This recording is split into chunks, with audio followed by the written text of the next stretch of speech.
Okay, so now we're back. We're going to end up marketing and sales by talking a little bit about some of the things that you should think about as you are developing your marketing section in the business plan.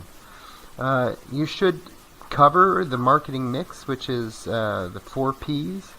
Uh, you should talk about what about the product will influence the purchasing decisions. So that could be packaging, quality, brand, um, materials, those kinds of things that that should be clear in the marketing section. You're going to talk about price and how you determine that, whether your customers will pay in cash or whether they'll have purchasing plans, anything to do with price, how you're going to come up with that price, whether it's going to be competitive or you're going to base it off of the cost of materials. Then you're going to talk about place, so where you're going to actually get this product or service distributed. So are you going to have a location? Where are they going to buy this? And then finally, promotion. A lot of what we have talked about is how you're going to promote. And of course, this is going to be in the marketing section too. If you're interested, there's a nice little video about the 4 Ps of marketing. It's called the 4 Ps of the Marketing Mix Simplified. It has some nice graphic illustrations. You could watch that if you'd like.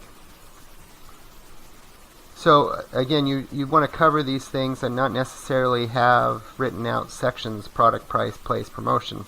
But it should be, you should show that. And it would be really nice if you can do this graphically, showing your product and making it look nice. As far as promotion goes, I do want you to go into detail about what are you going to actually do to market and sell your product. And so if you're going to go after different segments, maybe you're going to have different marketing vehicles. You need to determine how often you're going to use those vehicles and then the cost per year. So this is a little worksheet that I made. Of course, you can do this on scratch paper. It would make sense to put that maybe in an appendix in your business plan, potentially, if you have room. But I would like you to come up with this in your groups, work on this in your groups.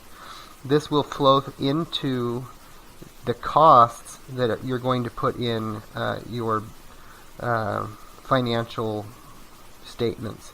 And I'm going to give you access to a big spreadsheet, and this will figure into that spreadsheet, and it will ultimately come out in your financial statements, although it won't look like this necessarily.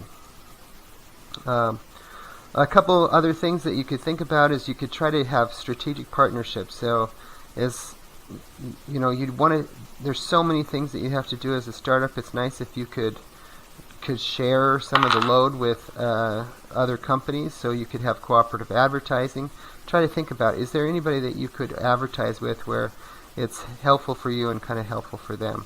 Or licensing, you could license your product or service to others, or you could license some of their products and services. That might take a distribution agreement, and then you might be able to bundle your product or service with others. So try to think about that. Those are some, just some points that I want you to think about in your group. Is there a way that you can get to people with greater effectiveness? And then finally, you're going to have to, be kind of specific about how you're going to sell this. Are you going to sell door to door? Are you going to have sales staff in a location? What will they get paid? How will they be compensated? Are they going to be based on commissions, or how will that work? This needs to be kind of clear in the marketing section. The final thing I just is kind of fun that I thought you could watch is this sales how-to video. It's by Kid History, so you can look up Kid History sales how-to. It's a pretty funny video. Okay, so your value proposition and target market needs to connect. And next we'll go on to operations and management. You should be working on your first half of your business plan. turning in the written report in 5 slides pretty soon.